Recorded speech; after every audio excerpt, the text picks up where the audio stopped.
ጤና ይስጥልኝ እንደምን አላችሁ? ይህ ጋሞ ቴሌቪዥን ነው። ሳምንታዊው የፈርጦች ፈለግ ፕሮግራም ሰዓቱን ጠብቆ ወደ እናንተ መድረሱን ቀጥሏል። እስከ ዝግጅታችን ፍጻሜ አብራችሁን እንድትሆኑ በአክብሮት ጋበዝን። እንግዳችን እንኳን ደህና መጡ። ሰላም ቆያችሁ። ሲራሶን ያስተዋውቁ። እኔ ዮሴፍ ኩማ እባላለሁ። ያው ረጅም ጊዜ አመራር የነበርኩ ስለሆነ ብዙ ሰው ያቀኛል ብዬ አስባለሁ።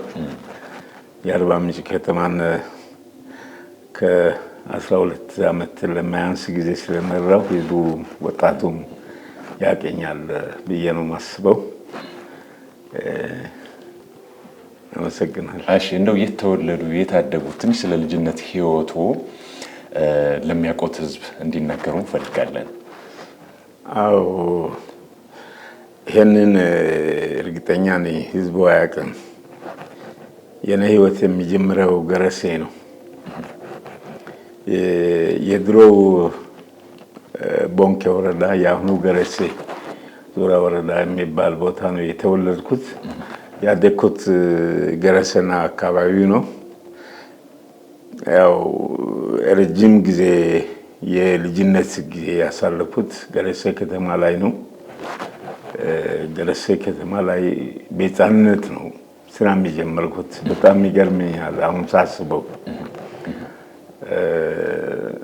ስፒከር ይዤ እየለፈፍኩ ህዝብ እያነሳሳው መዝገብ ቤት ሆኜ እያገለገልኩ ገረሴ ከተማ ውስጥ ስራን በህፃንነት የጀመርኩ የመጀመሪያው ሰው ነኝ። በመንግስት ተቋም ውስጥ ማለት ነው። በመንግስት ተቋም ውስጥ ወረዳ አመራር ጋር በሙሉ ይተዋወቃለሁ። ቀበሌ የገረሴ 01 ቀበሌ ውስጥ ነው ስራ የጀመርኩትና ከዛ በኋላ ያለው ጊዜ በኋላ መልስልሃል። የመጀመሪያ ደረጃ ሁለተኛና የዩኒቨርሲቲ ትምህርት እንቅስቃሴውን እሱንም እንደው ጠቅሰው እንዲያልፉ ትፈልጋለሁ። እስኪ አዎ፣ አንደኛ ደረጃ ትምህርት ገረሴ አንደኛ ደረጃ ትምህርት ቤት ነው የተማርኩት። ከዛ በኋላ 7ኛ ክፍል ሲደርስ አጋጣሚ የኔ ህይወት ተቀየረና በመንግስት ስራ ላይ የሚሆንበት እድል ተፈጠረልኝ። ወታደር ሆኜ ተቀጠርኩ። ቀደም ሲል በነበረው የኢትዮጵያ ህይወት አብዛኛው ውጊያ የነበረበት ታሪክ ነው ያለው። ይሄ ታሪክ እኔንም ያካትታል። ከ7ኛ ክፍል ማለት ኦልሞስት ወደ 14-15 ዓመት አካባቢ ማለት ነው። በ12 ዓመት ወታደር ነኝ። ልክ 7ኛ ክፍል እንዳጠናቀቅኩ ነው ወታደር የሆንኩት። 18ኛ ተራራ ክፍለ ጦር የሚባል የወርቅ ሜዳይ ተሸላሚ ክፍለ ጦር አባል ነኝ።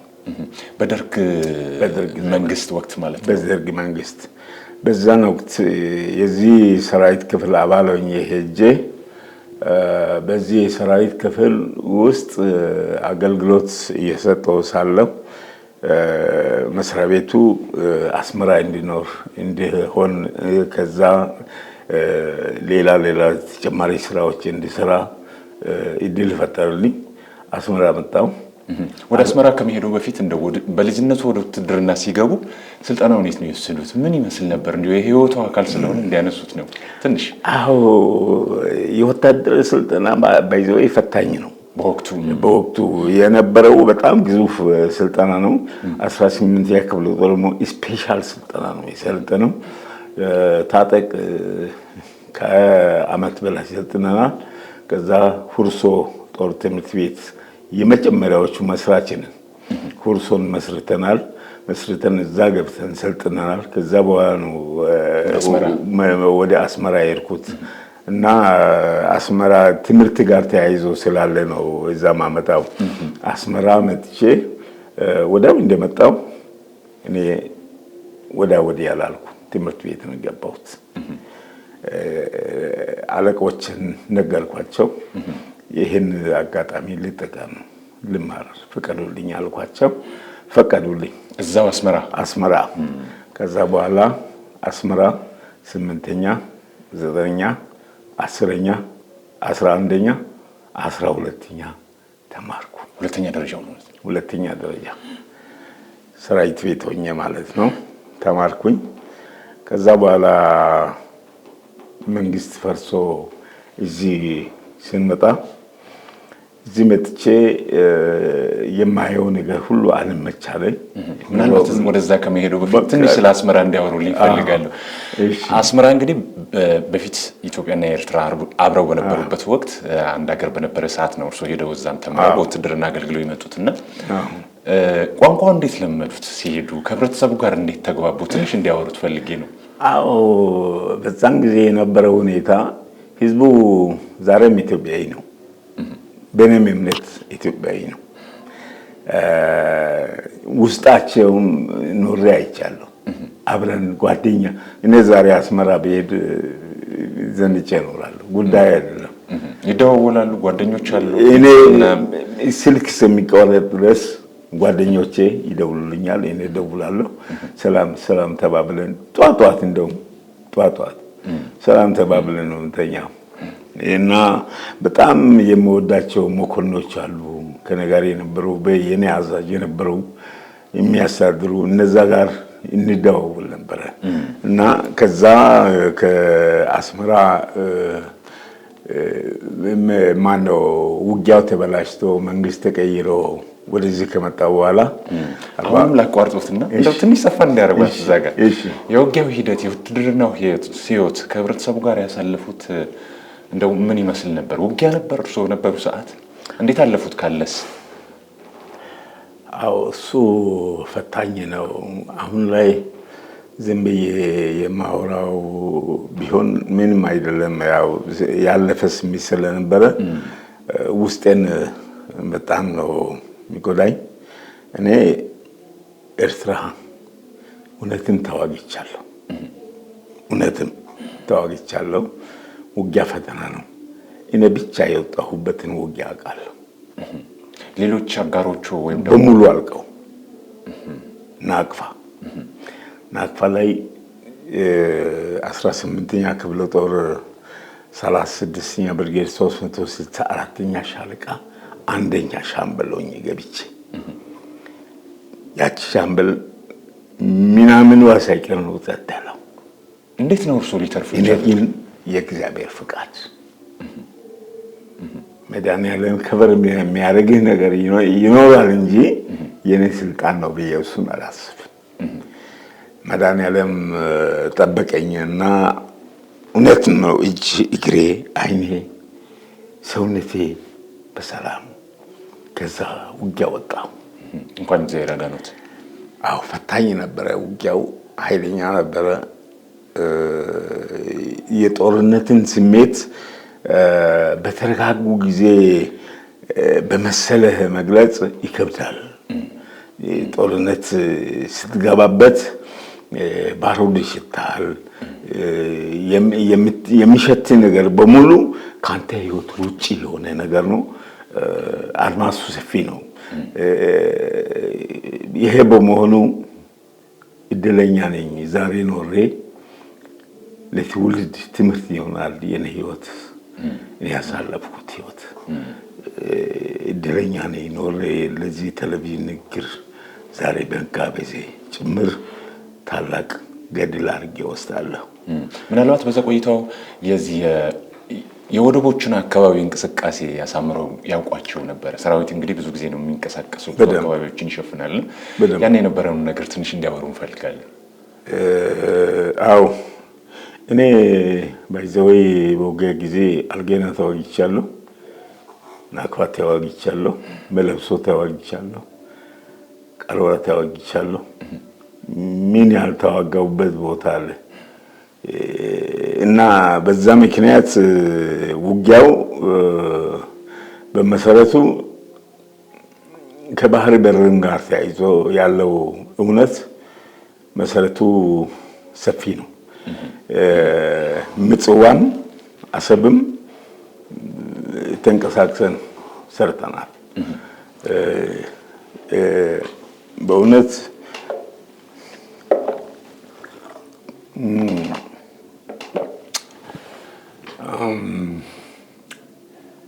አንድ ጊዜ በጣም ደስ ያለኝ ሰው በተሳሳተ መንገድ የሚረዳው ነገር ዛሬ እድለኛ ስለነበርኩ አንተም ከወደብ ጋር ያይዘህ ስለጠየቀኝ ተናግሬ ባልመልስ ደስ ይለኛል። የኢትዮጵያ የቀድሞ መሪ መለስ ዜናዊ አሰብን እንደሰጠ ብዙ ሰው ያወራል፣ ግን እውነቱ እሱ አይደለም። አሰብ በመሰረቱ በደርግ ዘመን አስተዳደር ነበር። አሰብ አስተዳደር ተብሎ ነው የሚጠራ የነበረው። የኤርትራ አካል የነበረ ቢሆንም በታሪክ የዛን ጊዜ አቶ መለስ ዜናዊ አሰብን በፍቃደኝነት ኤርትራን ዘከውታች ራሷ ሀገር ከሆነች አሰብን የኢትዮጵያ አካል አድርገው እንዲስማማ መንግስት እንዲስማማ ሀሳብ አቀረቡ። ይህን ሀሳብ በሚያቀርብ ጊዜ የኤርትራው የአሁኑ ያለው ፕሬዝዳንት አይ መለስ አንተ ጦርነት ትፈልጋለህ፣ ስለዚህ በጦርነት ተዋግተህ በጦርነት አሸንፈህ ውሰድ፣ እኛ ጦርነትም እንቀጥላለን አለ። ከሪፍረንደሙ በፊት ነው ይሄ። ጦርነት ትቀጥላለህ? አዎ። የኢትዮጵያ ሕዝብ ግን ጦርነት ይበቃዋል፣ ከዚህ በኋላ ጦርነት ዳግም በኢትዮጵያ እንዲፈጠር ፍቃደኛ አይደለሁም። በጦርነት የሚወሰድ ከሆነ አሰብ አይደለም ሌላ ነገር ይችላል። ስለዚህ አሰብን የግመሎች ውሃ ማጥጫ ታደርገዋለህ እንጂ ሌላ የምታደርገው ነገር የለም። የግመል ውሃ ማጠጫ ታደርገዋለህ። አመሰግናለሁ ብሎ ረግጠው ነው። በዚህ ነው የዛሬዋ አሰብ ኤርትራ አካል ሆና የቀረችው።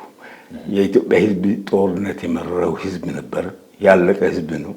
አሁንም ጦርነት ያስፈልገዋል ብለን የሚታመን ከሆነ አያስፈልገንም ብለው ነው። በዚህ ምክንያት ነው አሰብን የወሰደው። አሰብ የዛን ጊዜም ቢሆን ጥያቄ ሳይኖር ቀርቶ አይደለም።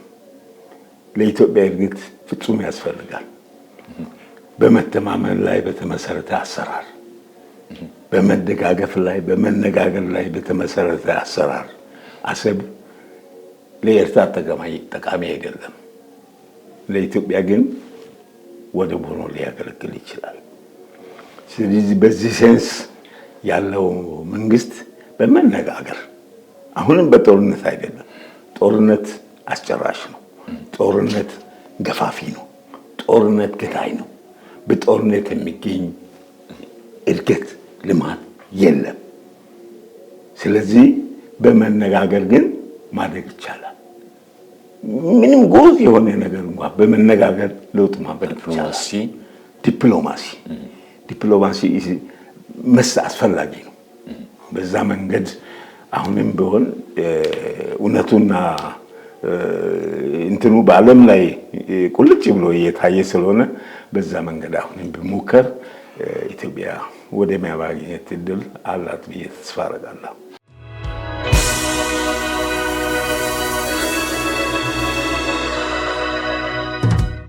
እንመለስ እስቲ። ከዛ በኋላ ወደ ኢትዮጵያ ተመልሰው ነበር። እስቲ ወደ እሱ ታሪክ እንመለስ።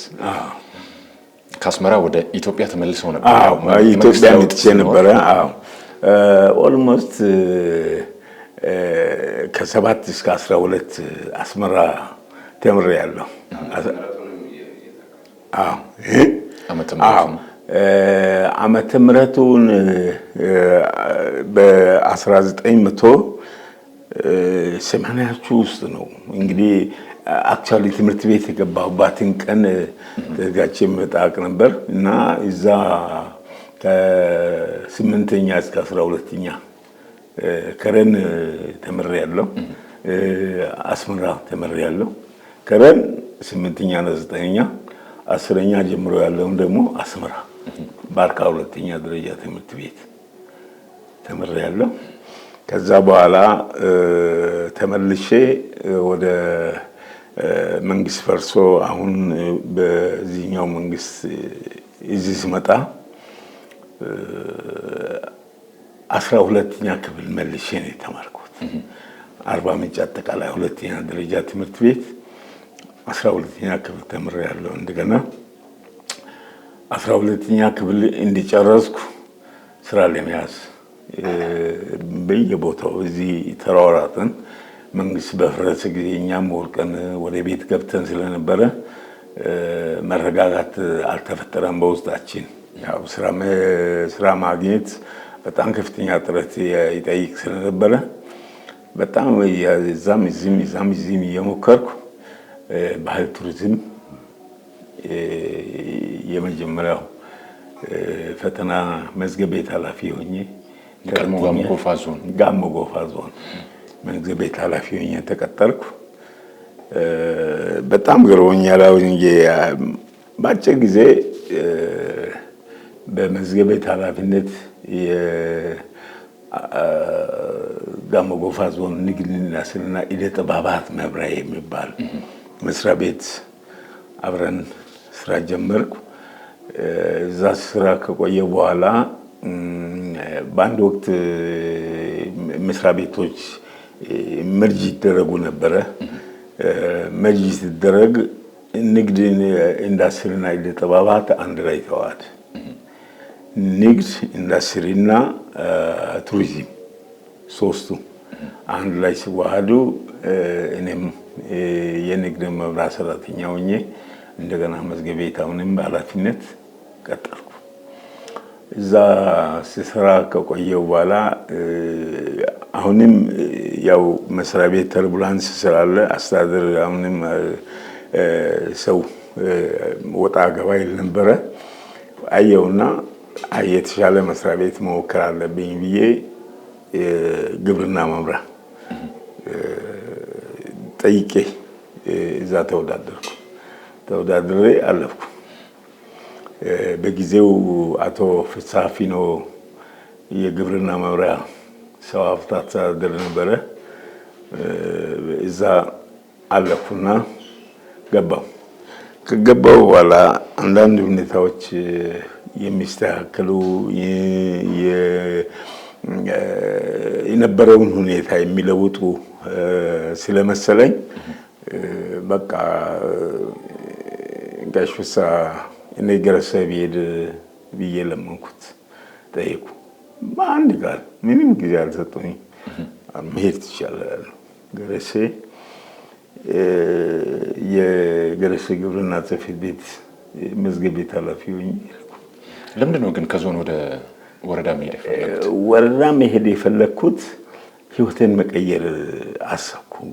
በሁኔታዎች የኔ ህይወት ከጦርነት ወዲህ ያለው ህይወት ትንሽ መጎሳቆል ይታይበት ነበረ።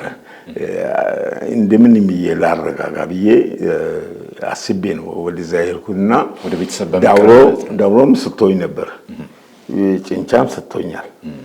ገረሰ ሲሉ አይ የተወለድኩበት አካባቢ ብሄድ ምን ክፋት አለው ብዬ ሄድኩ። ሄጄ አጭር ጊዜ ነው የሰራሁት። በአጭር ጊዜ የወረዳ ሚሊሻ ጽሕፈት ቤት ኃላፊ ሆኜ ተሾምኩ። እንግዲህ ካቢኔው ጋር እዛ ስራ ጀመርኩና በሹመት ጥሩ ፐርፎርማንስ አሳይበታለሁ በያሰብኩት ዘርፍ ላይ ነበር የተቀመጥኩት። ጸጥታና ፍትህ ላይ ነው በአብዛኛው ፎከስ አድርጌ የሚሰራው እና እዛ ገባሁኝ። ወደም በአጭር ጊዜ ውስጥ ዞኑ የወረዳ ኃላፊዎችን የተመለከተና ዮሴፍ የጋሞ ጎፋ ዞን ሚሊሻ ጽሕፈት ቤት ኃላፊ ሆኖ እንዲመጣ ተወሰነ። እዚህ ጋሞ ጎፋ ዞን ላይ ሲወሰን ደብዳቤ ሲደርስ እንደነቀኝ። እሺ ምንድን ነው የነቀውት? በቃ የኔ ህይወት ለውጥ ላይ ስለነበረ ለውጡን በጣም አክሰፕት እያደረኩ ነበር በዛን ጊዜ የነበረው ለውጥ እና ግደነቀኝ። እሺ ብዬ ጋሞ ጎፋ ዞን መጣሁ። መጥቼ ከአርባ ምንጭ እስከ መለው ስራ ጀመር። በጣም ነው በቃ ከሰው ጋር ምግባባው። ስራ በሪያሊቲ ላይ እንዲመሰረት ፈልጋለሁ። ሪያሊቲ ላይ ቆሞ የሚሰጥ ውሳኔ እኔን የሚገዛኛል፣ እኔን የሚመለከተኛል። በዛ አስተሳሰብ እመራለሁ። ጥሩ ነበር። በጣም ደስ ይለኝ ነበረ። ከዛ በ1997 ያው ተርቡላንሱን ታውቁታላችሁ።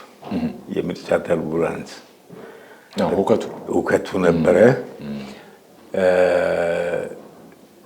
በ1997 በነበረው የምርጫ ተርቡላንስ ምክንያት አርባ ምንጭ ከተማ ጤናማ ያልሆነ ሁኔታ መስተካከል አለበት ተብሎ በዞኑ ታመነና ዞኑ ዮሴፍ አርባ ምንጭ ከተማ የድርጅት ኃላፊነት እንድመራ ተወሰነ። ለቀኩኝ። ዞኑ ለቅቄ አርባ ምንጭ ከተማ ድርጅት ኃላፊ ሆኜ ገባሁ። አርባ ምንጭ ከተማ ድርጅት ኃላፊ ሆኜ ስገባ ከተማው ምንም የቆመ ነገር የለውም። የምታየው ነገር ሁሉ የሚያስፈራ ነው። በቃ ከምርጫው ግርግር ጋር ተያይዞ ምርጫ እኮ ነው። ምርጫ ግርግር ነው። ከዛ በኋላ በሙሉ የተቃዋሚ መሪዎችን በሙሉ ሰበሰብኩ። አብረን ቁጭ ብለን መወያየት ጀመር። ዛሬ የተቃዋሚ መሪዎች ጓደኞች ናቸው በሙሉ። እኔም ጓደኛ ነው። ያኔ ቅንጅት የሚባለው ይመስለኛል ባልሳሳት። በስመ አብ ቅንጅት ኃይለኛ ነበር። በኋላ ግን ዋው ከእኔ ጋር ተገናኘን፣ ተወያየን። ምን እናድርግ፣ እንዴት እንስራ፣ በጋራ እስቲ አገር ከመቀየር አንጻር፣ አገር ከማሳደግ አንጻር፣ ከተማዋ ሰላማዊ ፍትሃዊ ሆና ከማደግ አንጻር ምን ማድረግ አለብን ብለን ከነሱ ጋር ውይይት ጀመርኩ። ቁጭ ብሎ ማነሳቸው ነገሮች ገረማቸው። አንተ ከኛ ጋር ነው የምትወያየው አሉ። አዎ ከናንተ ማለት አልጠበቁም ማለት ነው። ቀድሞ ውይይት አልነበረም እንዴ? መንግስት እንግዲህ ፊት የነበረው አሰራር ታሳውስ እስከ ቶክስ ደርሰዋል። ያ መታኮስ ደግሞ የሰው ህይወት ያጠፋል። አደጋ ነው፣ አስቸጋሪ ነው። ተረጋግተህ ሰው መምራት አትችልም። ቶክስ ካለ ጥይት ባለበት ሁከትና ብጥብጥ ነው የሚኖረው። ጥይት መኖር የለበትም። ተነጋግረህ መተማመን አለበት። በትልቁ ተነጋግረህ መተማመን ላይ የተመሰረተ ሪያሊቲ በቃ ቤዝድ የሆነ ስራ መስራት አለብን ብለን ተነጋገርንና በዚህ ተስማማን። አሸንፈው ነበር እንዴ? በነገራችን ላይ የከተማ ምክር ቤት ላይ እነሱ ቅንጅት አሸንፏል። ምክር ቤቱን ተረክበው ነበር? የከተማ ምክር ቤት አልተረከቡም። በኋላ ያው ውይይት ሲደረግ ምናምን ሲደረግ እነሱም ቀርበው ለመረከብ ፈቃደኛ አይደሉም። ያው የኢህአዴግ እንትኖች ቀጠሉ። በዛ መንገድ አንድ እያሉ ሁኔታዎች ተረጋጉ። በጣም ተስማማን። የነበረው ጥላቻ፣ የነበረው ቅራኔ፣ የነበረው ያልተግባባንበት ነጥብ ሁሉ ክራሽ ነው። ተስማማ። በቃ ከዛ በኋላ ነው እንግዲህ አርባ ምንጭ ከተማ ላይ ስራን መስራት የተጀመረው። በተረጋጋ መንፈስ ስራን መስራት የተጀመረው ከዛ በኋላ ነው። ከዛ በፊትም ስራውን መስራት ይታሰባል፣ ግን ሁከቱ በጣም ከፍተኛ ነበር። የነበረው የተቃዋሚ እንቅስቃሴ ጭራሽ በመሳሪያ በትጥቅ ላይ የተመሰረተ የመሆን አዝማሚያ ይዞ ነበር። በኋላ ቀስ በቀስ ነው አረጋግተን መስመር ይዞ እንደ አርባ ምንጭ እንደ ሀገር ሰላማዊ የሆነ ምርጫ ሆኖ እንዲቀጥል ያደረገው። ከዛ በኋላ ያለው ምርጫዎች በቃ በሳቅ በፈገግታ ሆ ብለን 4-5 ምርጫ አብረን ሰርተን ደስ እያላቸው እና ዋናው ችግር መነሻ የሚታረገው ነገር እውቀት ላይ የተመሰረተ መሆን አለበት። ህዝብን ጠቅማለሁ ብለህ ጎጂ አዝማሚያን መከተል ተገቢ አይደለም። ጎጃዝማማ የምንለው ሰው ከተዋጋ ሰው ጦርነት ካለ ሰላም አይደለም። ሰላም ከሌለው ልማትና ለውጥ እድገት አይታሰብም። ስለዚህ በዛ አይነት መንገድ ቆንጆ የሆነ ለውጥ ማምጣት ሞክረን ሰርተን የተሻለ ሰርተን አይተናል። የተሻለ ውጤት ከዛ በኋላም በጋራ ተቀምጠን እየመራን ምንም ቶክስ በሌለበት ምንም ጭቅጭቅ በሌለበት ምርጫ በተገቢው መንገድ አሸንፈን ወጥተናል። በተከታታይ 1 ዓመት አይደለም 2-3 ዓመት እርግጠኛ ነኝ። ከዛ በኋላ ያሉ ምርጫዎችን በህጋዊ መንገድ አሸንፈናል። የነዛን ምርጫዎች ደግሞ ዮሴፍ ነው የመራሁት። ክቡራን ተመልካቾቻችን እየተከታተላችሁ የምትገኙት ሳምንታዊ የፈርጦች ፈለግን ነው። ዝግጅታችን ይቀጥላል። አብራችሁ ነው።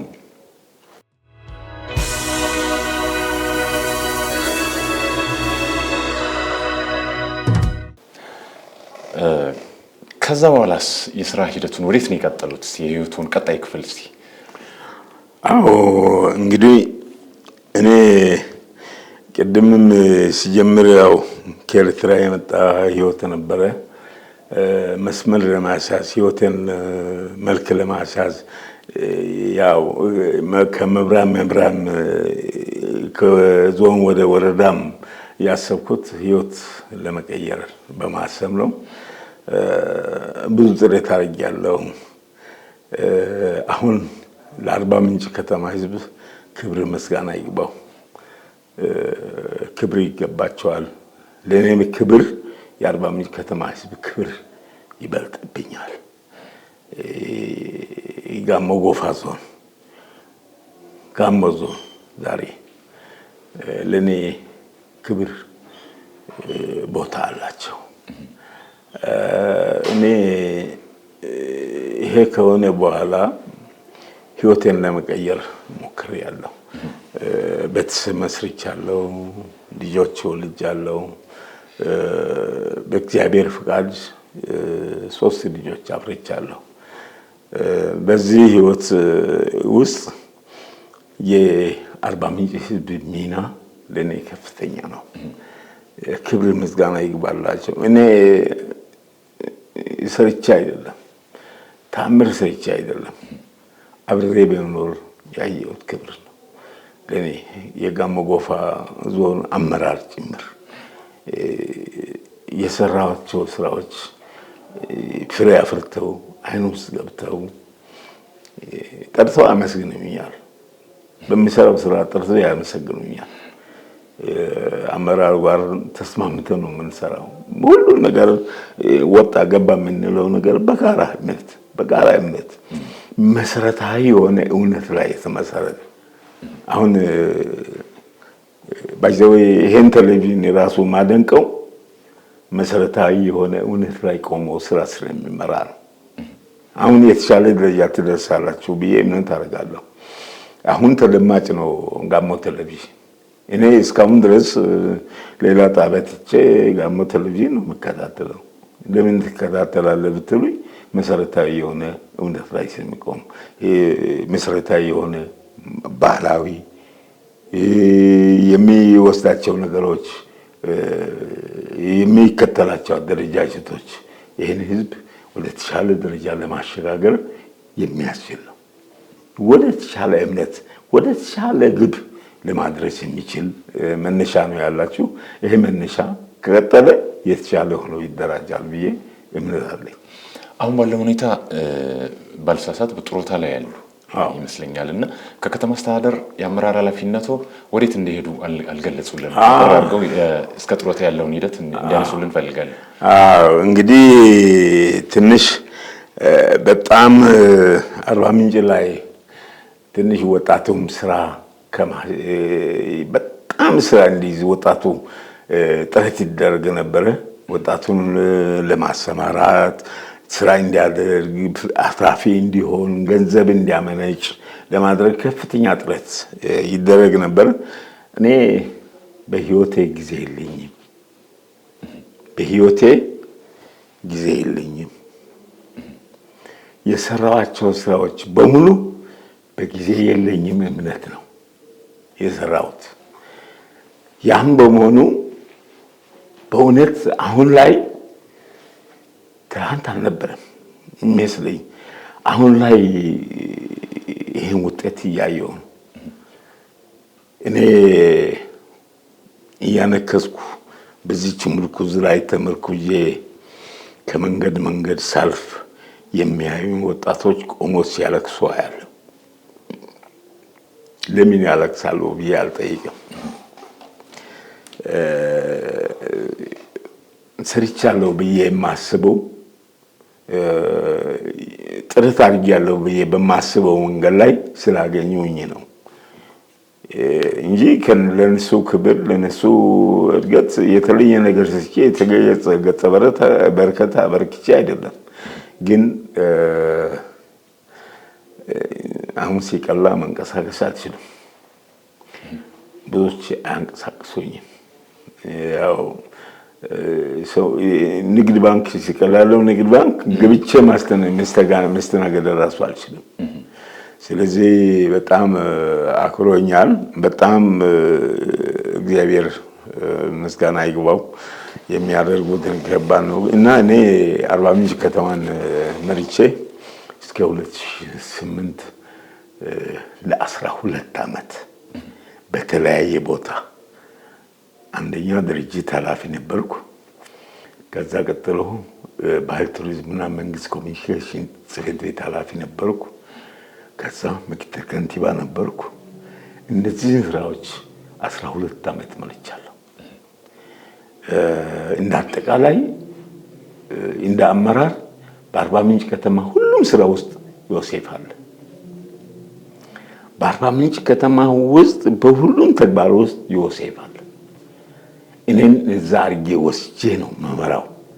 ለኔ ገጸ በረከት፣ ለኔ ሀብት፣ ለኔ ኑሮ፣ ለኔ ቤት፣ ለኔ መሬት አልተመኘው። እጄና ጭንቅላቴ ንጹህ እንዲሆኑ እግዚአብሔርም እስካሁን ያኖረኝ አምላክም በዛ ፍቃድ ስለሆነ ከኤርትራ አርባ ምንጭ የመጣሁበት ታሪክም ይህንን ስለሚያሳየኝ በንጹህ እጅ፣ በንጹህ ልብ፣ በንጹህ ጭንቅላት የሚችለውን ላገልግል ብዬ ወስኜ ኖሬበታለሁ። አርባ ምንጭ ለኔ ክብሬ ነው የምለው በዚህ ምክንያት ነው። እስከ 2008 አርባ ምንጭ ላይ ከአርባ ምንጭ በፊት እንግዲህ አመራር የሆንኩት ገርሴ ነው። ከዛ ጋሞ ጎፋ ዞን ላይ ነው። ጋሞ ጎፋ ዞን ላይ ተዋርደን እስከ ከመሎ ከቦልቂ ከሳውላ በቃ የቅረኝ እኔ 97 ምርጫ በተዋስ ፈጻሚ ነኝ። በቃ በሁሉም ነገር ተንቀሳቅሼ ነው የምሰራው። ወርጄ ወጥቼ ነው የምሰራው። ለኔ የሚለው ነገር የለኝም። የምኖረው ለህዝቤ ነው። ህዝቤ የኔ ክብር ነው። ስለዚህ የአርባ ምንጭ ከተማ ህዝብ ለኔ ክብሬ ነው። አሁን ላይ ዛሬ ለኔ መኖር የአርባ ምንጭ ከተማ ህዝብ ከፍተኛ አስተዋጽኦ አለው። የጋሞ ጎፋ ዞን አመራር ከፍተኛ አስተዋጽኦ አላቸው። ስለዚህ በጣም አመሰግናለሁ። እንደዛም ሆኖ እንግዲህ ከአርባ ምንጭ ከተማ እንደገና አመራር ሆኜ ጋሞ ጎፋ ዞን የተመለስኩት አቶ ጥላሁን አንድ ጊዜ እኔ እንድኖር አትፈቅድልኝም እንዴ ያልኩት። እንግዲህ 12 ዓመት አንድ ከተማ ውስጥ ችግር ባለበት አካባቢ እንደዛ መሰቃየት እኔ እንደምሰቃይ ነግራቸዋለሁ። ያሁኑ ኢትዮጵያ ክልል ርዕሰ መስተዳድር መስተዳድር ያኔ እሳቸው የጋሞ ጎፋ ዞን ዋና አስተዳዳሪ የሆነው ለኔ መኖር ለኔ ክብር ትንሽ እንደው ብታስቡልኝ ብዬ ስል በሶስተኛው ቀን ነው ደብዳቤ የደረሰኝ። የጋሞ ጎፋ ዞን አካባቢ ጥበቃና ደህንነት ጽሕፈት ቤት ኃላፊ ሆኜ እንደገና ወጣሁ። ከተማ መብራት ጫና አለው ማለት ነው። እስቲ ስለነሱ ሰፋ አድርገው እንዲያወሩ። ከተማ መብራት ጫናው በምን ይጀምራል መሰለህ? የተደላደለ ህዝብ አይደለም የምትመራው። ከተማ በአብዛኛው በኑሮ ደረጃ በጣም ዝቅተኛ ደረጃ ላይ ብዙ ጥያቄ ያሉት ማለት ህዝብ ብዙ ጥያቄዎች አሉት። ብዙ አንተ ማትመልሳቸው አባብለህ የምታልፋቸው።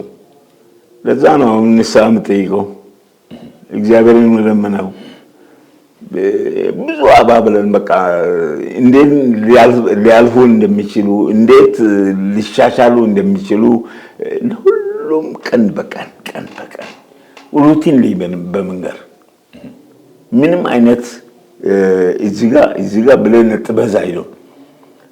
አጀንዳው ህዝብ ነው። ህዝብ ይዞ የሚመጣው አንተ አጀንዳ በቃ ህዝብህን በአጀንዳው ትመራለህ። የምትመራበት አጀንዳ ህዝቡ ራሱ ህይወቱ የፈጠረው ፈተና ይዞ ይመጣል። ይሄን ፈተና በፈተናነቱ አምነህ ካልተቀበልክ አትመራው።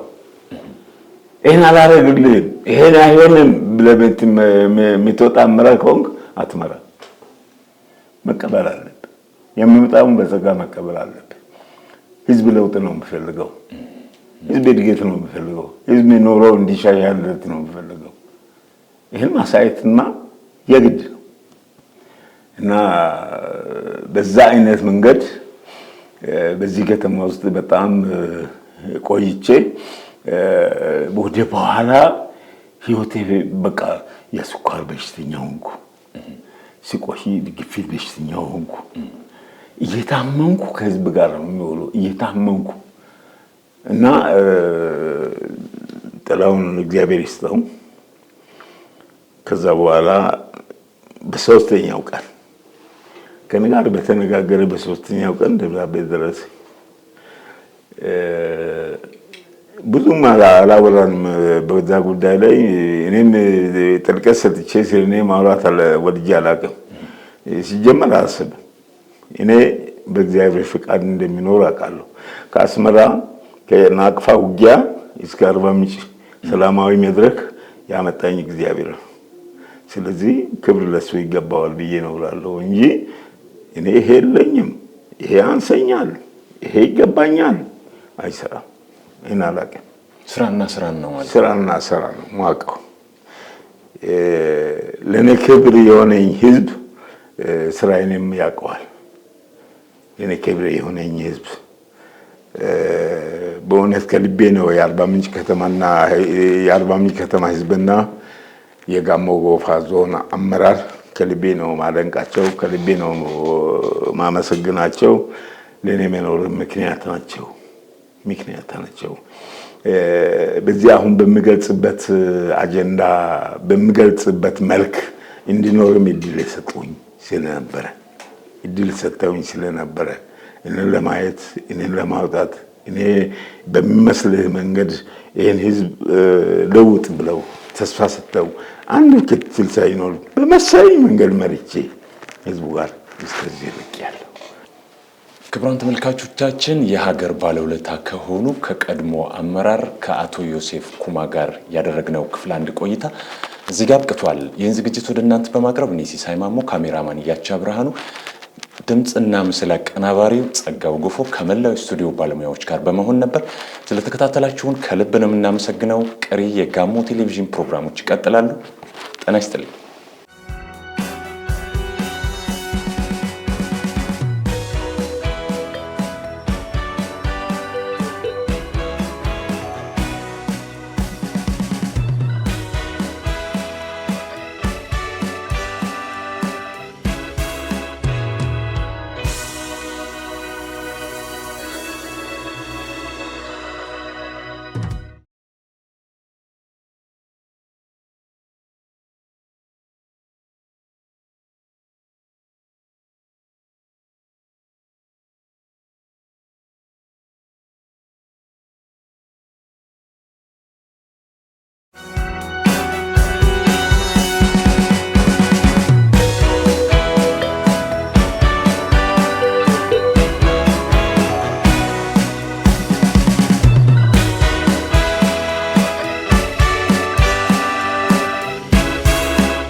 ጤና ይስጥልኝ እንደምን አላችሁ? ይህ ጋሞ ቴሌቪዥን ነው። ሳምንታዊው የፈርጦች ፈለግ አሁን ተጀምሯል። ባለፈው ሳምንት ከቀድሞው አመራር ከአቶ ዮሴፍ ኩማ ጋር ያደረግነውን ክፍል አንድ መከታተላችን ይታወሳል። በአሁኑ ወቅት ደግሞ ይዘንላችሁ ቀርበናል። አብራችሁኑ ነው። አቶ ዮሴፍ በድጋሚ አብረውን ስለሆኑ ከልብ እናመሰግናለን። በክፍል አንድ እንግዲህ በአመራርነት የረጅም ህይወቱ ለህዝብ እንዴት እንደሰሩ ወይም ህዝብን እንዴት እንዳገለገሉ በስፋት አንስተዋል እና እንደው አሁን ካለው አመራር የህብረተሰብ ክፍል እርሱ የከፈሉትን ለሀገር ያደረጉትን መስዋዕትነት መለስ ብሎ እየጠየቀ እንዴት ነዎት ብሎ ያናገራል ወይ? ምናልባት እስቲ ይህን ጉዳይ እናንሳ። የሚገርም ነው። እኔ ጥሩ ስራ ሰርቼ ጥሩ ህዝብን ረድቼ ዮሴፍ ይህን አደረገ የሚባል ነገር አሳልፌ አልፋለሁ ብዬ ነበረ ማስረት ትምህርቴን የጀመርኩት። ሀሳቤ ሰፊ ነበረ፣ ግን አጋጣሚ ሆኖ እግዚአብሔር ፈቅዶ ያ አልተከናወነም። የኔ ህይወት ፈተና ውስጥ ነው የገባው። በዚህ ፈተና እግዚአብሔርን ኖሬ ይህን እንዳሳይ ይህን እንድናገር እድል ሰጠኝ። ጌታ ይክበር ይመስገን፣ ክብር ይግባው። አመሰግናለሁ። እኔን የአርባ ምንጭ ከተማ ህዝብ ለኔ ያሳየው አለኝታነት፣ ለኔ ያሳየው ባህሪ ይገርመኝ ነበር። እጅግ ረጅም ጊዜ በህይወቴ እስከ ዛሬ ድረስ ያላንቆመ ለቅሶ እንዳለቅስ ያደረገኝ ያ ነው። ህዝቡ ያሳየው ፍቅር ማለት ነው። ፍቅር፣ ህዝቡ ለኔ ያለው ክብር ሊከበር ይገባል። ህዝቡ በኔ ህይወት ያየው ነገር፣ በኔ ላይ ያየው ነገር እሱ ይደንቀኝ ነበር። ምን አርጌ በምን ምክንያት ብዬ ራስን መልሼ ጠይቅ ነበር። መልሰልኝ እኔ ጋሞ ዞን አመራር ራሳቸው እግዚአብሔር ይስጥልኝ ማሰብ ከምችለው በላይ እኔ ህይወቴ ጎስቋላ ነው። በብዙ መልኩ ህይወቴን ግለጽ ብትለኝ ሊገልጽ አልችልም። ህይወቴ ጎስቋላ ነው። ፈተና ውስጥ ነው የኖርኩት። ከህዝብ አመራር ጋር ተያይዞ ብዙ ፈተናዎች ገጥመውኛል። ከዛ በላይ እኔ የደላ ህይወት፣ የተመቻቸ ህይወት አስቤ አላውቅም። ዛሬ ከዋልኩ፣ ዛሬን ሰርቼ ከዋልኩ ነገ የእሱ እንደሆነ አውቃለሁ። የፈጣሪ ነው። ለነገ አቅዳለሁ እንጂ አትፈጽምም። በዛ መንገድ ነው የሄድኩበትና የጋሞ ዞን አመራር በተለይ ብርሃኑ ዘውዴ ጋሞ ዞን ላይ እያለ በቃ እኔ ኑሮዬ ከእጅ ወደ አፍ ነው። ደሞዝን ወስጄ ሽሮ መብላት እንጂ ከዛ የበለጠ ነገር ማሰብ አልችልም። አሁን የደቡብ ኢትዮጵያ ክልል ከተማና መሰረተ ልማት ቢሮ ኃላፊዋ ያ ስለነበረ እኔ ኑሮዬን ለመቀየር ኑሮዬን ለማስተካከል ምንም አይነት አቅም ስላልነበረኝ ሄጄ ማህበራዊ ኑሮ ከአቅሜ በላይ ሆኗል ብዬ ነገርኩት። በጣም ነው የሚገርመው። በአጭር ጊዜ ውስጥ 50,000 ብር ነው ለአካውንት ላይ ገቢ የሆነው። እኔ 50,000 ብር የመሰለ ገንዘብ ይዤ አላውቅም።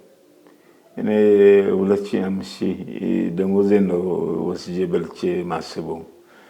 በጣም ገርሞኝ ከዛ በኋላ እውነትም በቃ ጸበል መሄድ አለብኝ። ይሄ ጸበል እኔን ማዳን ይችላል ብዬ አሰብኩና በቆጂ ሄድኩ። በቆጂ ሄጄ በቆጂም እማዊ ያሉኝ አንተ ሰርተህ እንዳትበላ ልጆች እንዳታሳድግ የተሰራብኝ ምስኪን አሉ። ምን ልበል? አቤት አልኩ። ምንም አትሆንም፣ ህይወትህ ፈተና አልቋል። ምንም አትሆንም፣ በጤና ትኖራለህ። አሁን ፍል ውሃ ያለበት ጸበል ግባ፣ ከዛ ተመለስ፣ ማርያም ጸበል ግባ፣ ከዛ በኋላ ትሄዳለህ። ይሄው እየሄድኩ በሚገርም እኔ ቅድም አንተ ስለደወልክና ስለጠራ ነው ቶሎ በየባጃጁ ገብቼ የመጣው እንጂ በእግሬ እየመጣሁ ነበር።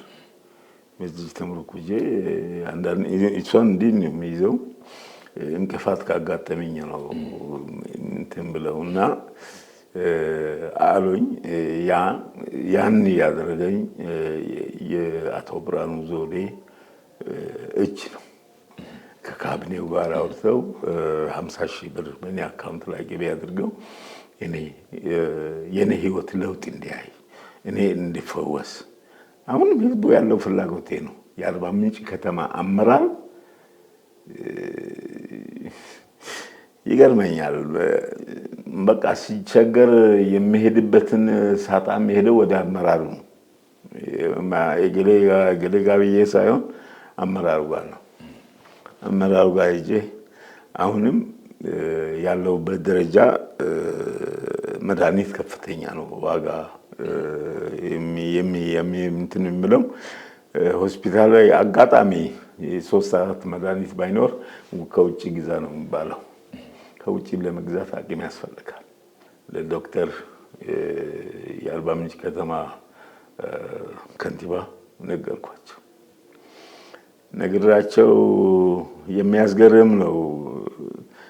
መጀመሪያ ዞን ላይ ሳምንት ሳይሞላ 50,000 ነው ገቢ የሆነው። አሁን ለኔ ገቢ የሆነው ከዛ በኋላ 50,000 አይመጥነውም ተብሎ ምን ሌላ ውይይት ያደረጉ እንደሆነ ይነገረኛል። ከዚህ በላይ ክብር ምን ያስፈልጋል? ከየት ይገኛል? ስለዚህ ለኔ የጋሞ ዞን አመራር የአርባ ምንጭ ከተማ አመራር መድኃኒዓለም ባሰቡት ጸጋውን ይስጣቸው፣ ክብር ይስጣቸው። ለዚህ የአርባ ምንጭ ከተማ ህዝብ ለኔ የሚያሳየው ባህሪም በዛ መልኩ ነው የሚገለጸውና ኢምባዬ ማቆሚያ እንዲያጣ ያደረገኝ ይሄ ህዝብ ለኔ ያለው አመለካከት፣ ይሄ አመራር ለኔ ያለው አመለካከት ከምንም በላይ አመራሩ ቀጥ ብሎ ቤት ድረስ የሚመጣው። አምና ጾም ሲፈታ የጋሞ ጎፋ ዞን አመራር በጊዜው ነው የኔ ቤት የመጣው እኔ በር ላይ። ስለዚህ ከዚህ በላይ ክብር ለኔ ያስፈልገኛል። በቃ ስለዚህ ሰርታችሁ ክፉ ነገር አይቅጠማችሁ፣ ለፍታችሁ ክፉ ነገር አይቅጠማችሁ። መድኃኒዓለም ከሰው ልጅ ጋር ከሆነ ምንም የማያደርገው ነገር የለምና ክብር ይግባ። ለኔ የጋሞ ዞን አመራርና የአርባ ምንጭ ከተማ አመራር ህይወቴን እየቀየረው ነው፣ እያለመለመ ነው። በጣም ደስ ብሎኛል። ከፍተኛ ምስጋና፣ ከልቤ የመነጨ ምስጋና፣ ሰዋዊ አይደለም፣ ከእግዚአብሔር የሚመጣ ምስጋና ይግባቸው፣ አይለያቸው።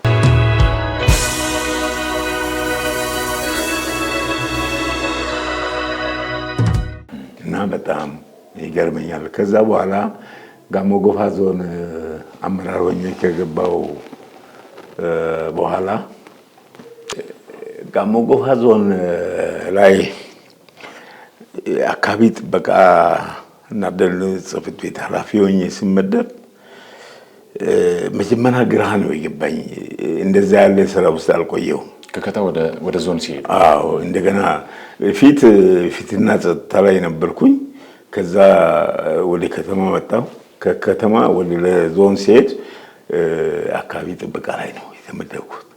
አካባቢ ጥበቃን በጥልቀት ሳየው ክሪቲካል ነው፣ በጣም አደገኛ ነው። ሁሉ ነገሮች ኢንቫይሮንመንት ላይ ነው የሚመሰረቱት፣ አካባቢ ላይ ነው የሚመሰረቱት። ስለዚህ ይሄን እንዴት ማደራጀት አለብኝ ብዬ እንደ አዲስ ሰውኜ ጀመርኩ። መስሪያ ቤቱን በሚደንቅ ሁኔታ አደራጀው። አስገራሚ መስሪያ ቤት ነበረ። ሰራተኛ አስገብቼ ስራውን መልክ ባለው መልክ አካባቢ ጥበቃ የሚባለውን ስራ አንድ በአንድ ቆጥሬ የአካባቢው መጠበቅ ለህብረተሰቡ ያለው ፋይዳ ጭምር በምን አይነት መንገድ ነው መቀየር የምንችለው? እውነት ነው። ጋሞ ጎፋ ላይ በብዙ ሚሊዮን የሚቆጠር ደን አሰክያለሁ። ኢንቫይሮንመንት ምን ሆኖ ሰው በሰላም የሚኖርበት አካባቢ እንዴት ይፈጠራል የሚለውን ነገር መሪቻለሁ። በዛን ጊዜም እግዚአብሔር ይስጠው ጥላውን ከኔ ጋር በብዙ መልኩ ይዞን ድጋፍ ጠይቄ አልነፈገኝም። በሚሰጠኝ ማናቸውም አቅጣጫ ተጠቅሜ የጋሞ ጎፋን ዞን አካባቢ ጥበቃ አደራጅቻለሁ።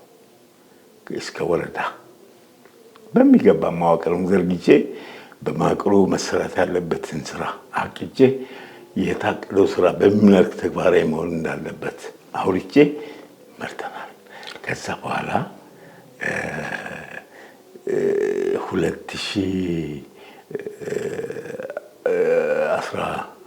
2010 ላይ ነው አይደል መንግስት ለውጥ የተደረገው። በዛ ለውጥ መሃል እኔ አሰብኩኝ ያሳለፍኩት ህይወት አሰብኩና እባካችሁ ለኔ ትምህርት ፍቀዱልኝ አልኩ። ትምህርት ፍቀዱልኝ ብዬስል እዚህ ሶሲዮሎጂ እንደ ሶሻል አንትሮፖሎጂ ዲግሪ አለኝ ወስጃለሁ ከአርባ ምንጭ ዩኒቨርሲቲ። እሺ አሉና ፈቀዱልኝ። ወዲያው መንግስት ለውጥ በነበረበት ሰዓት ሐዋሳ ሄጄ ትምህርት ነው የገባሁት። ምንም ያላወላዳሁም፣ ገንዘብ የለኝም፣ አቅም የለኝም፣ አይሰራም። እዛ ስራ የሚከፈለኝ ደሞዝ ይበቃኛል ብዬ ሄድኩ። ከዛ በኋላ ሐዋሳ ዩኒቨርሲቲ ገባሁ። ማስተሬትን ሶሻል አንትሮፖሎጂ ጀመርኩ። የጋሞ ጎፋ ህዝብ የባህል እድገት የለውጥ መስመር ውስጥ መሆኑን አየሁ። በጣም ያጠናሁት ባህላዊ አኗኗርን በጣም በተደራጀ መንገድ መመራት ያለበት ስራ እንደሆነ በጣም አንትሮፖሎጂካሊ አጥንቻለሁ። ያው ሳምንት የማስተርስ ውጤትን ፕሬዘንት ለማድረግ ያዘጋጀሁት ሪሰርች ሪቫይዝ ሳደርግ ነው እጄ እግሬ ታሞ ሆስፒታል የገባሁት። 5 ቀን ሆስፒታል አድሬ ከሆስፒታል ወጥቼ ለምኛቸው ነግሬ ሆስፒታል ነግሬ ሐዋሳ ሄጄ ይሄን ያዘጋጀሁትን ሪሰርች ፕሬዘንት አደረግኩ። በቃ ፕሬዘንት ማድረግ እንደማልችል አፌ ይታወቅ ነበር። በቃ ዶክተሮቹ ከልባቸው አዝነው ከልባቸው እኔ አሁን ድረስ በህይወት የማመሰግናቸው አንትሮፖሎጂ አስተማሪዎቼ በጣም አመሰግናቸዋለሁ። ቆንጆ ውጤት ነበረኝ። ቆንጆ ስራ ነበር የሰራሁት። አንትሮፖሎጂካሊ ህዝብ አስተሳስሮ ለማስተዳደር ህዝብ አንድ ለማድረግ የሚያስችል ነበረ የሰራሁት። ፕሮፐርቲ ክሪኤሽን ሀብት መፍጠር፣ ኦነርሺፕ ማስተዳደር፣ ባለቤትነት and inheritance ካልቸር አሟጋም ሶሳይቲ ሰርቻለሁ። ግን በጣም ደስ እያላቸው በቃ መጨረሻ ላይ የሰጠው ኮሜንት ታምር ነው። በቃ እድል ሰጥተው አሁን ማቴሪያሉን አልወሰድኩም ናና ውሰድ እያሉኝ ነው። ሄጄ ማቴሪያል ወስዳለሁ። አንትሮፖሎጂያሊ ማስትሬት ተመርቄያለሁ። ምንም የተሰጠ ኮመንት ምንም ቢኖር የሰራው ስራ በእኛ የሚታይ በእኛ ተረግሞ ሊገለጽ የማይችል ነው። ስለዚህ ተመርቀሃል ብለው ነው ያመሰገኑኝ። በተለይ አድቫይዘሬ የአዋሳ ዩኒቨርሲቲ የሪሰርች እና ምርምር ዳይሬክተር ነው የኔ አድቫይዘር የነበረው። የሰጡኝ ኮመንት በህይወቴ ትምህርት ቤት እንዳለው እንዳስብ ነው ያደረገኝና ይሄ በሽታ እጄን ባይነካ እጄ ትንሽ መንቀሳቀስ እግሬ ትንሽ መንቀሳቀስ ለዚህ ትውልድ ትምህርት የሚሆን ነገር ሰርቼ አልፋለሁ የሚል ተስፋ አለኝ። አሁንም ዛሬም የመስራት አቅም እያለኝ እጅና እግሬን ተይዤ ነው አሁን ያለሁት። በእጅና በእግሬ ላይ ብዙ ለውጦች እያየሁ ነው። ስለዚህ ይሄ ለውጥ በትክክል መጥቶ በትራክ ላይ የሚገባ ከሆነ እኔ ለዚህ ህዝብ ትምህርት የሚሆን ከኤርትራ እስከ አርባ ምንጭ ከአርባ ምንጭ እስከ ኤርትራ በነበረኝ ህይወት የቀሰምኩትን ታሪክ የቀሰምኩትን የሰው ልጅነት ምልክት ትምህርት ቤት አድርጌ አልፋለሁ ብዬ ተስፋ አደርጋለሁ።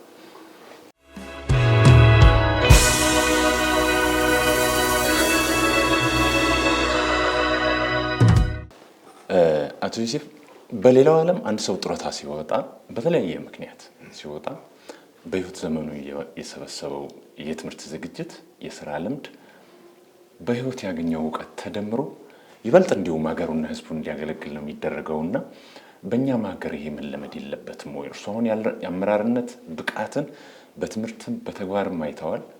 ምንም እንኳን አሁን ጤናው በተወሰነ ደረጃ ቢጎዳም እያገገሙ እንደሆነ ነው የተናገሩትና እንደዚህ ልምድ ያላቸው ራሳቸው ቤተ መጻሕፍት የሆኑ ሰዎችን የመጠቀሙ ባህል መጎልበት የለበትም ወይ? ምን የሚሉት ነገር አለ? አዎ፣ በተለይ በስራ ላይ የቆየ ሰው በስራ ላይ ጥሩ ልምድ ያዳበረ ሰው መጽሐፍ ነው። ከዛ በኋላ እሱን ማጣቀስና መስራት ነው የሚያስፈልገው። ያ ደግሞ ሰውየው ራሱ እየተጠቀሰ እንዲሰራ የሚፈልገውን ነገር ሰርቶ ማሳየት አለበት።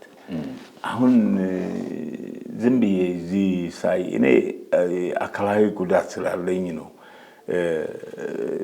አብዛኛው የጡረታዬ መነሻ አካላዊ ጉዳቴ ነው። እጄና እግሬ በአካባቢው እየሰሩ ቢሆን ኖሮ እኔ እርግጠኛ ነኝ ለዚህ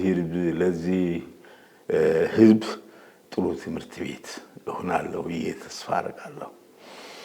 ትምህርት ቤት ብዙ ሰው ይፈጥራል። ትምህርት ቤት ብዙ ሰው ይቀይራል።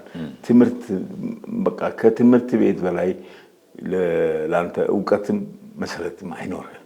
ትምህርት ቤት ሆነ ነበር ብዬ ማሰበው እሱ ነው። እና አሁን እዚህ ጋምቦ ዞን ላይ ዝም ብዬ ብዙ ጊዜ ባይሆንም ገብቼ ባላይም በርቀት የማየው ነገር ጥሩ ስራ ያለ ይመስለኛል። የጋሞ ልማት ማህበር ጥሩ ረጅም ጊዜ ስራ ልምድ ያላቸውን ሰዎች፣ ረጅም ጊዜ አገልግሎት ያላቸውን ሰዎች፣ በጡረታ የተገለሉ ሰዎች፣ እጅ እግራቸው ሰላም የሆኑ ሰዎች ገብተው አገልግሎት እንዲሰጡ እያደረጉ ነው ያሉት። ዋናው በስሬዎቹ ውጤቱ በስሬዎቹ ይወሰናል እንጂ አፈጻጸሙ ቆንጆ ነው፣ በጣም ጥሩ ነው። አሁን በአገልግሎት ላይ የነበሩ አመራሮች ስራ ላይ ናቸው። እኔ በየቀኑ አያቸዋለሁ። ወደዚህ ልማት ማህበር ሲገቡ ለስራ ሲገቡ ሲወጡ ያለው በጣም ደስ ብሏቸው ነው የሚሰሩት። እና ስለዚህ ሰው እንዳቅሙ ባለው ዕውቀት ልክ ከሰራ በቃ እኔ አሁን ሳስብ ዝም ብሎ የሆነ ወረቀት ሆኗል እንጂ እኔ መስራት ነበረብኝ። አሁን ያልሰራሁት ደግሞ አሁን እንደነገርኩ በእጄ ላይና በአካሌ ላይ ባለ ጉለት ነው። አሁን አማርኛም ብዙን ጊዜ ተቸግሬ ነው ማውራው፣ እንደ ልብ እያወራው አይደለም። ስለዚህ እኔም ይሄ እጄ ስለቅ አካሌ ላይ ለውጥ ሲመጣ እርግጠኛ ነኝ ገብቼ ተአምር እሰራለሁ ብዬ አስባለሁ። እየተከታተላችሁ የምትገኙት ጋሞ ቴሌቪዥን ነው። ዝግጅታችን አላበቃም፣ ይቀጥላል። አብራችሁ ነው።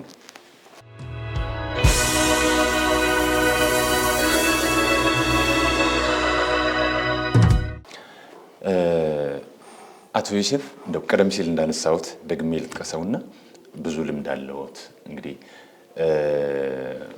ወጣቱ ደግሞ ገና ከዩኒቨርሲቲም ከምንም ወጥቶ ህይወቱን ለመምራት የሚሄደው ከእርሶ ብዙ ይጠብቃልና ምን ያቅዳሉ ወደፊት?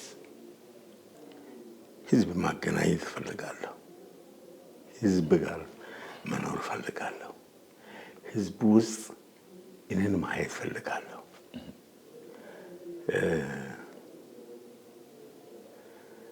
የጋሞ ጎፋ ህዝብ ያሳዝነኛል። አልፎ አልፎ በጋሞ ጎፋ ህዝብ አንዳንድ አካባቢዎች ላይ የምታየው ነገር ያሳዝናል። ህዝብ ግጭት አያስፈልገውም። ህዝብ በፍቅር፣ ህዝብ በመጓደድ፣ ህዝብ በመግባባት አብሮ በመኖር ሰማይ ነው የሚደርሰው። ያድጋል፣ ይለወጣል። በጦርነት አደገ ህዝብ የለም። ጦርነት ጉስቁልና ነው፣ ረሃብ ነው፣ ቸነፈር ነው። እርግጠኛ ነኝ በመሀል አንድ የሆነ ህዝብ የጋሞ ጎፋ ህዝብ፣ በቋንቋ አንድ የሆነ ህዝብ የጋሞ ጎፋ ህዝብ፣ በኑሮ በእድገት በሳይንስ በምን ቢለካ አንድ የሆነ የጋሞ ጎፋ ህዝብ ተደራጅቶ አንድ ሆኖ አድጎ ማየት እፈልጋለሁ። በዚህ ላይ ደግሞ እውነት የሆነ ሳይንሳዊ ስራ፣ ሳይንሳዊ ሰው በአካል በእጅ የሚዳስሰው የሚጨብጠው የሚያየው የሚናገረው ስራ መሰራት አለበት። ስለዚህ እኔ ህዝብ ላይ መስራት ትልቅ ሀሳብ አለኝ። ህዝብ ጋር መስራት ብቻ አይደለም፣ በተለይ ለወጣቱ ትምህርት እንዲሆን ከግጭት ከአለማይነት ወይም ያልሆነ ነገር ውስጥ ከመግባት ይልቅ መተባበር የሁሉም ነገር ጸጋ እንደሆነ ተባብረው ተነሳስተው እርስ በርስ ተደጋግፈው ለውጥ እንዲያመጡ አስባለሁ። እኔ አሁን የጀመረው መንግስትም በዚህ አይነት መንገድ ለውጥ እንዲመጣ በኢትዮጵያዊነት እንድናስብ በኢትዮጵያዊነት እንድንበለጽግ ሰፊ ስራ እየተሰራ ነው። ማንነትን ማን ከለከለ? ብሔር ብሔረሰቦች እኮ ትምህርት ቤት ናቸው። ብሔር ብሔረሰቦች እኮ ውበት ናቸው ብለን ተምረን የለ እንዴ? ብሔር ብሔረሰቦች በአንድነት እንዲኖር መነሻ ናቸው ብለን የለ እንዴ? አሁንም ጸጋ ናቸው። ህዝብን ማገናኘት፣ ህዝብን ማቀራረብ፣ ህዝብን ማዋደድ የኛ ስራ ሆኖ የወጣቱ ስራ ሆኖ እንዲፈጠር እኔ እሰራለሁ ብዬ ተስፋ አደርጋለሁ። ስለዚህ የኔ ሀሳብ ለወጣቱ ትምህርት ቤት ልሁን ብዬ ነው ማስበው። በእኔ ውስጥ ያለ ማአት ሙቀት አለ፣ ማአት የሞተ ነገር አለ። እንድድን እግዚአብሔር እየፈቀደ ነው። እኔን እጄን እየዘረጋ ነው። እጄ እኮ ከዚህ ነው የምታየው እጄ ወረደው። ስለዚህ አሁንም መንቀሳቀስ ጀምሯል። ሰርቼ ያሳያለሁ ብዬ ተስፋ አደርጋለሁ።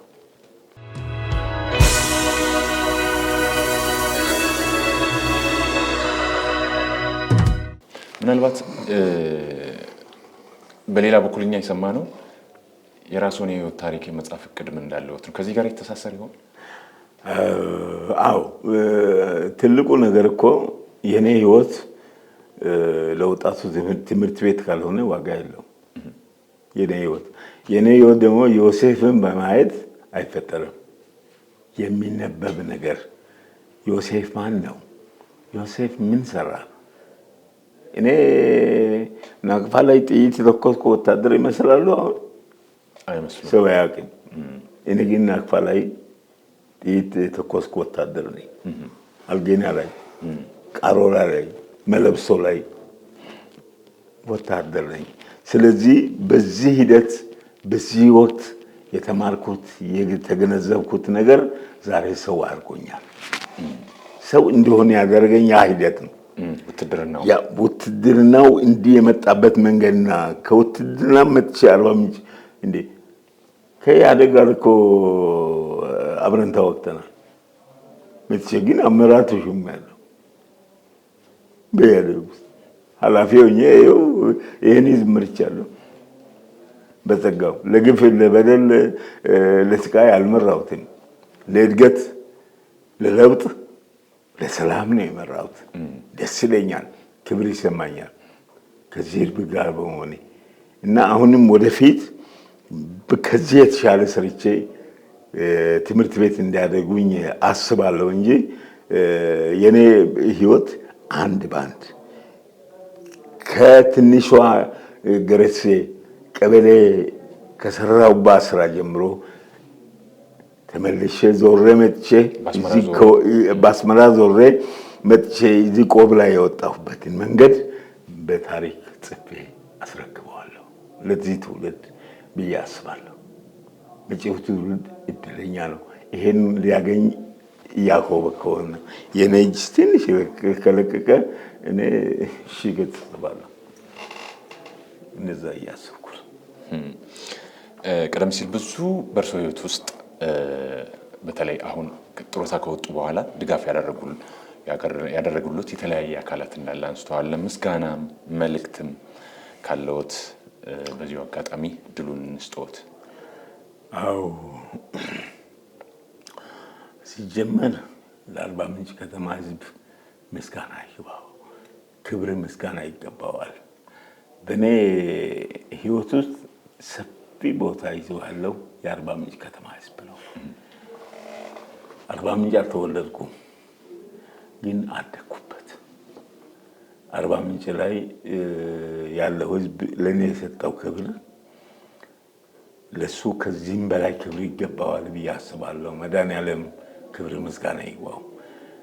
ከዛ ቀጥሎ የጋሞ ዞን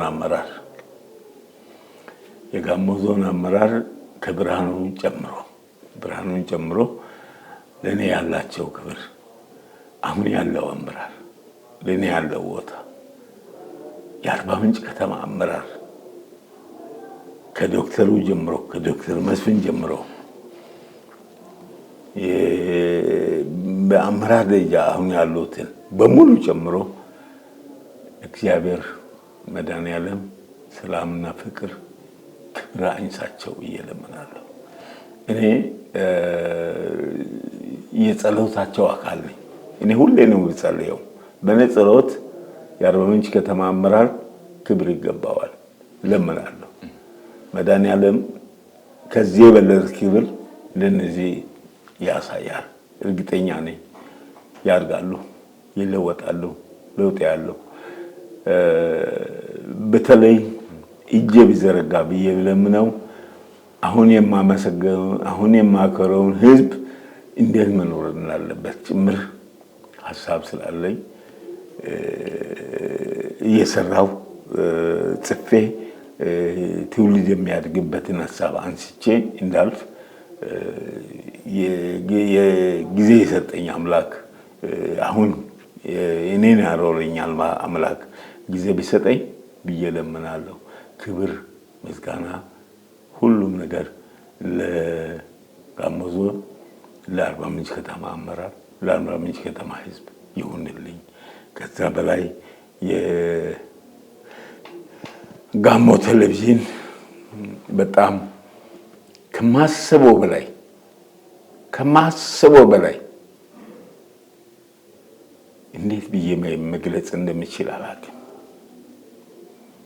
ሪያሊቲ ላይ የሚመሰረት ቴሌቪዥን ነው። ሪያሊቲ የሰው ልጅ በእውቀቱ በተለያየ መንገድ ክሬት አድርጎ ፈጥሮ ሊሄድ ይችላል። ግን እናንተ በህዝብ አስተሳሰብ ላይ በህዝብ እምነት ላይ የተሰርታችሁ ቆማችሁ የሚሰሩ ሰዎች ናችሁ። በጣም በጣም በጣም በሚገርም ሁኔታ ለውጥ ታመጣላችሁ ብዬ ተስፋ አደርጋለሁ። የጋሞ ቴሌቪዥን ሆኖ ሰው እንዲያየው የሚታደርጉ ስራ ለኔ ክብር፣ በጣም ደስ ብሎኛል። እናመሰግናለን።